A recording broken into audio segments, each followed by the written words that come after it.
let's talk about boundaries. Yes. Okay. So I like what you just said. Even good people need to set boundaries. Actually, more so good people than anything else. Okay, explain why. Because good people have good intentions and they're going to do good. Mm-hmm. And so they have to be careful not to waste their goodness, spreading it to all those who shouldn't be receiving it or who are going to trash it. Basically, they shouldn't be throwing their pearls to the swine. Mm-hmm. So they should say have boundaries because they have a treasure to give. Mm-hmm. And if they're just going to scatter the treasure, then that's a problem. Mm. So yeah, I think good people more than everybody needs, even bad people need to set boundaries because Yeah. they cause distraction. But good people more than ever. Mm-hmm. It's like saying Christians have to set a standard Right. Right. because everyone is watching. Right. And what you have to offer is of great value. Right. So yeah, so we need the boundaries. So what are some good over the years, Yeah. right? Because you always speak from a place of wisdom, and that's Yeah. one reason why I just absolutely adore you and appreciate you so much is because you always come from a place of wisdom. What are some key boundaries that you feel like people should maintain consistently, non-negotiables?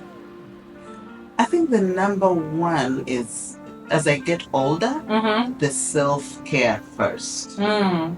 I have to fill my cup first Mm. before I have anything to give to anybody else. So I set boundaries. For example, these days I'm very careful how I spend my weekends Mm. because that's my rest period. Mm-hmm. That's my rejuvenation period. So much so that, for example, I used to serve at my church. Yeah. I would do 8 o'clock service, 10 o'clock, 12, and 2. Right. Okay. Okay. Yes. Yeah. All day. And of course, if I do 2, I'm not leaving church till about 3 or 4. My cup was filled because I loved what I did, Mm-hmm. but something else suffered. So I work all week. Saturday, I'm trying to catch up on laundry and this and the other. Mm-hmm. Sunday, I've spent the whole day at church. So then Monday rolls around and I am just spent. Mm. So I decided I needed to draw boundaries, and it was hard because I thought, okay, I'm doing the Lord's work. It's church. I really should they need me. Yeah. But I decided, actually, I think the Lord forced the situation. Mm. You had no choice. I had no choice. Mm-hmm. But anyway, long story short, I cut it down to serving on Wednesday. Mm-hmm. Because Wednesdays, I'm guaranteed to be in town. I can go serve on Wednesday service.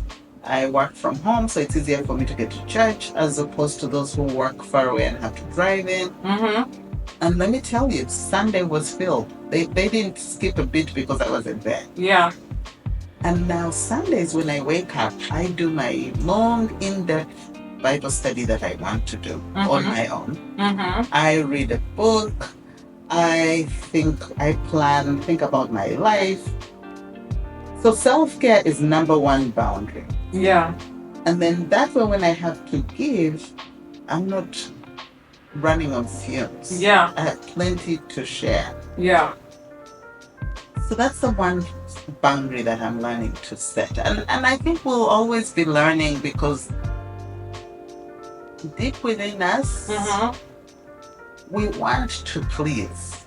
Yeah. And pleasing isn't always it's not a wicked, evil thing. No.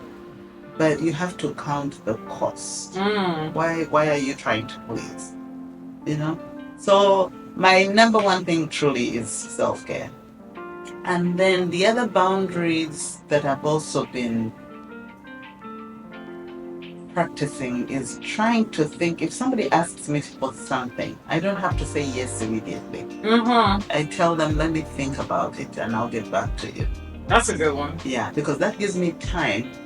First of all, time to decide if I really have time to do what they're asking me to do. Mm-hmm. Time to also decide, to think and find out if this person is actually coming from a good place or are they trying to use me? Right. You know, because the first instinct, because you're good, you want to say yes, you want to help. but it gives me time to process. I'll give you an example. There's one lady who, every time she calls, we all know she wants something. Right. We all know she wants something. So she sent me a text message last week, and thank God for text messages because you have time to think. Yes, you do. And did you see how Apple just changed their features on the text messaging too, by the way? Oh, to what? It's pretty cool. It's almost like a conference call in text form. But go ahead. I have to show you the updates. Yes. Uh-huh. So anyway, the text message was, we're going to be in San Antonio. I know she's dating somebody who was not, the channels aren't right. Gotcha. Yes. Gotcha. Uh-huh. And she has been trying to find a way to make sure my husband and I meet this guy and all that. But I also knew that she's coming to San Antonio and probably wanting to spend the whole weekend and stay over with her kids. Basically, she's looking for bed and breakfast to hang with her kids, breakfast news to us and all that. So I thought the original me would be like, oh, the beds are available, the kids are gone, come, bring everybody. Yeah. But I took a minute to think, and I texted back, I said, okay, it will be good to see you, but I can only do Sunday lunch. Which is very like what I used to. That is not your norm. That's not my norm. Because you're always home welcoming. Yes. Daddy take the whole weekend. Yeah, exactly. Okay. So I was like, no, I'm protecting my weekends. And she's not a person I would like to spend the whole weekend with. At lunchtime, and then at the same time, my husband was like, we need to be Jesus to her too. Because we know what she's like and all that. So I narrowed it down to just lunch. Right. Sunday lunch. Right. And I also had to think about my church service. Will we be able to make it to church? But Saturday we were going to Maverick City, so we had worship time the whole time. So I was willing to give her the Sunday lunch. So they came, we had lunch with them, we had a good conversation and played the game with the kids. And I feel sorry for the kids, but we had a wonderful time with the kids. Yeah. And she went on her merry way. So I say all that to say, self-care, I'm now practicing self-care first and then give out of that abundance to whether I choose and how I choose to do it. Yeah. Well, it's funny because I was talking to another person, a counselor, actually, a therapist. And so what she said to me about the pouring out, right? She said, have you ever stopped to think that God fills you up? Yeah. Right? Yeah. But it's not your job. She said, what I can tell you what you're doing is that when he fills you up, whether that's through rest, whether that's through peace, whether that's through, doing something that you love, like going to a concert or doing a painting or writing poetry, whatever it is that you like to do that fills you up. She said, but you turn around and you take your cup. Yes. And now you start to pour it into other people. Yeah. She said, but the problem is that you never receive the blessings to the overflow. Because you're constantly pouring. Because you're constantly pouring. And she said, that is not healthy. And I was like, oh my gosh, I didn't see it. Yes. Because I'm a visual person, right? Yeah. And so when she said it like that, she said, it's like you get full and the water or whatever's in the cup is right at the tip. Yeah. And you're like, that's good enough. Yeah. Right? And so then you take your cup and you pour it out. You pour it into this person, that person, this person, that. And then you're like, okay, I'm depleted again. But that was never how abundance was supposed to work. And overflow. It's supposed to overflow. So what that means is that when your cup is full, then you can allow people to take, I guess figuratively speaking, you can take the next person's cup. Yeah. Or they can come underneath you, whatever the case may be, with their cup, and they sit up underneath you to allow the overflow. As you're continually getting poured into, allow that overflow to now drip into their cup, so to speak. So when you said I had to protect my weekend, right? Yeah. And that is part of the self-care. Yeah. I think that we've gotten to a place in this society when we start talking about self-care that we don't equate self-care to self-love. Yeah. Right? Yeah. Or love in general, right? Yes. And so the question that I have for people, and I even had this for myself over this Thanksgiving break, was, do I really love myself? Yeah.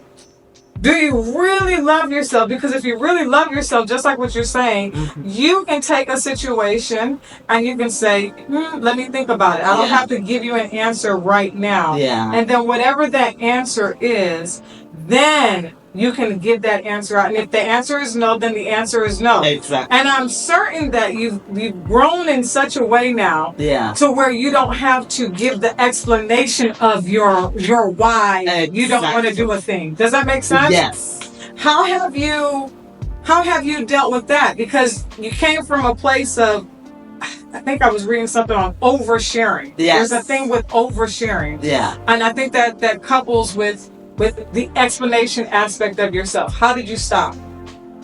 It's a constant reminder. It's a constant reminder to where I say, if I say no, I shouldn't be feeling guilty for saying no. And if I'm not guilty for saying no, then I don't have to explain why I'm saying no. So it's a constant reminder. Do I owe an explanation as to why I'm saying no?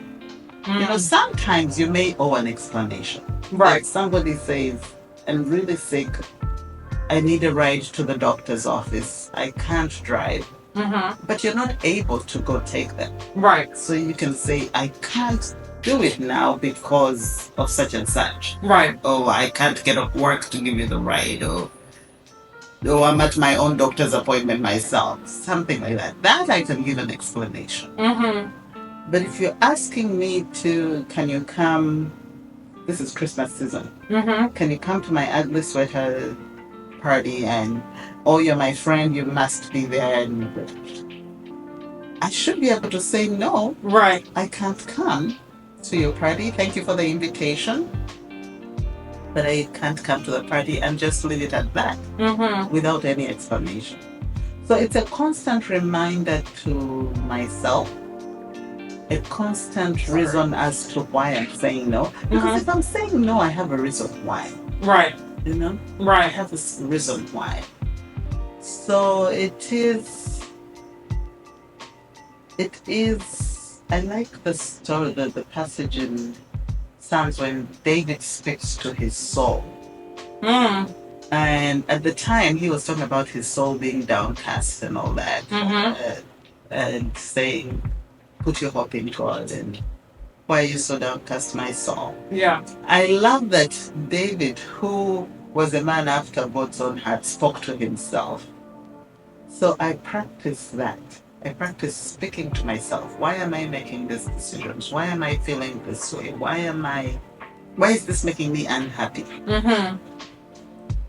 And then it makes it easier for me to say no without explanation. Yeah. You know?